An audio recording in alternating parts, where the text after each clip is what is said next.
Tervehdys täältä Turun kasvitieteellisen puutarhalta. Kurkataan tänään ehkä kasvien kaikkein tunnetuinta puolustusyhdisteiden ryhmää, siis tanniineja. Ja kerrotaan samalla, mikä olisi oleellisinta tanniineissa kasvien, kasvinsyöjien ja miksei ihmisenkin kannalta. Tanniinithan on sillä aika jänniä yhdisteitä, vaikka me kaikki ollaan niistä joskus kuultu, niin oikeastaan kukaan ei tiedä niistä koko totuutta. Ja ne onkin ehkä yksi kasvien väärin ymmärretyimpiä yhdisteryhmiä. Mä kerron ensin esimerkki, millä tanniinit toimii, kun on katsottu johdantovideoista tanniiniosio. Ja loppuun kurkataan taas muutama mielenkiintoinen tanniiniesimerkki jo aiemmin julkaistuista lajivideoista. Tanniineista olisi hyvä muistaa ehkä 3 asiaa.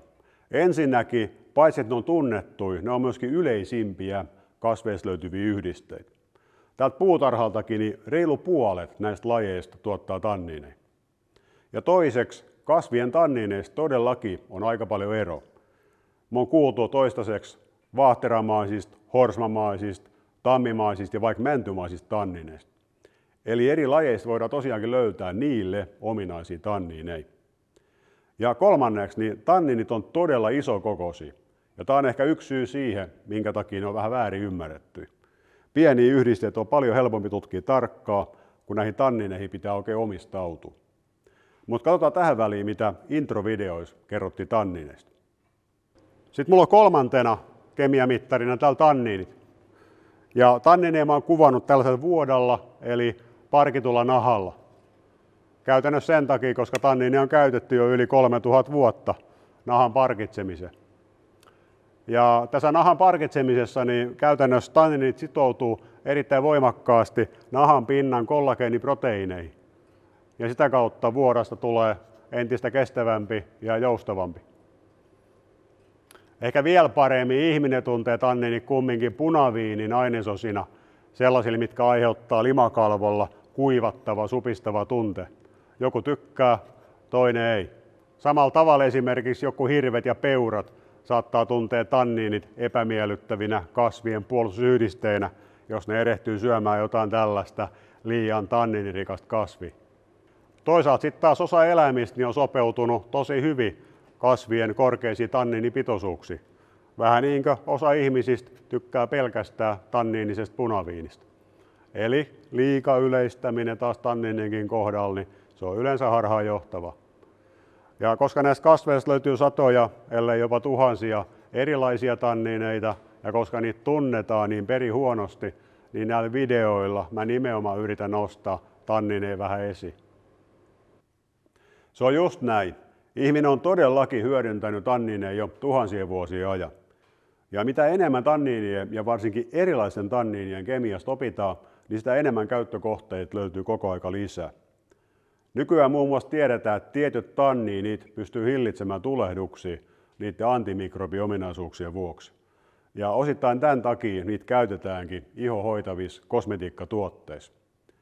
Ja paitsi ihmisiin, niin on tosi tärkeää oppia myöskin ymmärtämään, miten tanniinit vaikuttaa kasveisyöviin hyönteisiin tai vaikka juuri metsäkauriisiin, jotka on todellinen riasa nuorilla tammimetsillä täällä Ruissalon saarella. Katsotaan nyt siis yksinkertaistaen, mikä tanniineissa on aikaan nämä erilaiset hyvät ja huonot vaikutukset. Ja käytetään malliin meillä kaikille mukana kulkevaa tanniinia, siis tätä kätevää pentakalloyliglukoosia. Ja tämän tanniinin keskeltähän löytyy glukoosiyksikkö, johon on kiinnittyneenä 5 kappaletta taipuisia kalloiryhmiä. Siis samankaltaisia fenolisia rakenteita, mitä me nähtiin jo antioksidanttivideoissa. Ja nyt näitä fenolisia OH-ryhmiä löytyy vaan peräti 5 kertaa 3, eli 15 kappaletta. Tämä yhdiste on siis tietenkin antioksidantti, mutta se pystyy näiden lukuisten OH-ryhmien avulla myöskin sitoutumaan suurten yhdisteiden, kuten vaikkapa proteiinin pintaan. Ja tässä prosessissa niin taipuisuudesta on tosi iso hyöty. Kun näitä tanniineja on riittävän monta, niin ne voi pinnottaa proteiini ja näin jopa inaktivoida sen toiminnan. Ja äärimmäisessä tilanteessa niin nämä isot tanniinien ja proteiinien yhteenliittymät, niin ne voi jopa saostua, eli poistua liuoksesta. Ja punaviinin nauttijat tietää tämän kuivuuden tunteen, kun tanniinit poistaa liukoiset proteiinit limakalvolta. Ja kasvinsyöt taas itkee katkerasti, kun tämä sama prosessi poistaa proteiinit niiden ruokavaliosta.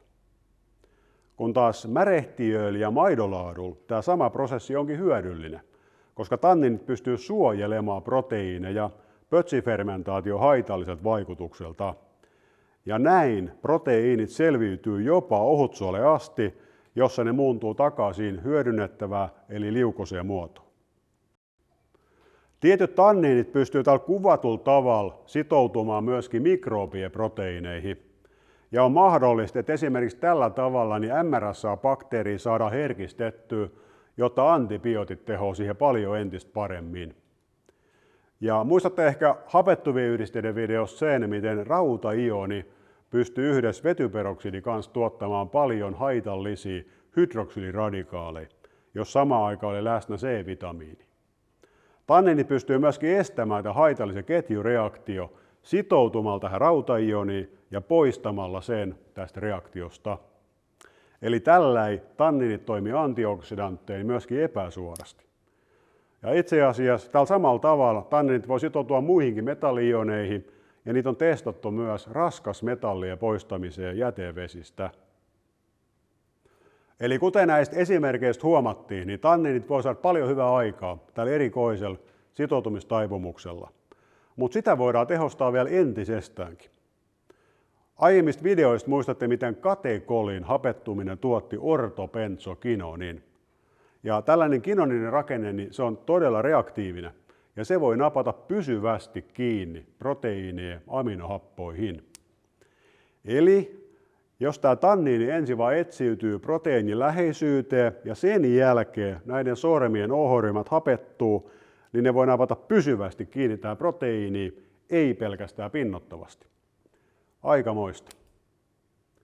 Katsotaan tähän loppuun sitten muutama mielenkiintoinen esimerkki vielä aiemmista lajivideoista. Verenpisara Fuchsia paniculaatasta löydettiin valtavat 5/5 tasot horsmamaisia tannineja. Ja Maija Intia nyt oli käyttänyt näitä tannineja vasta syntyneiden lasten kylvettämiseen, ehkä ihohyvinvointi mielessä. Neidokransissa taas oli antibakteerisia ominaisuuksia, ja Chilen Mapuche-kansa oli käyttänyt sitä aikanaan haavaperäisten tulehdusten hoitoon. Mutta sen tanniinit olikin sitten taas tieteelle täysin tuntemattomia. Pelargonium mor-pakka ja etenkin sen kukat tuotti valtavia määriä erittäin joustavia vaahteramaisia tannineja. Ja Fuchsia paniculaatasta ja Neidokransista poiketen, niin nämä tanniinit oli erittäin heikosti hapettuvia. Kun taas mangopuusta löydettiin pienempiä tanniinien kaltaisia yhdisteitä, joilla ajateltiin olevan myöskin potentiaalia antimikrobiaalisiin yhdistein, jos mangon tuotannon jätevirtoi vaikka haluttaisiin hyödyntää jollain järkevällä tavalla. Siinä jo nähtiin, miten tanniineista on aika moneksi ja että eri kasvilajien tanniinit todellakin eroavat toisistaan. Tässä on myöskin kasvilajien evoluutiolla oma mielenkiintoinen roolinsa, mutta palataan siihen sitten myöhemmin.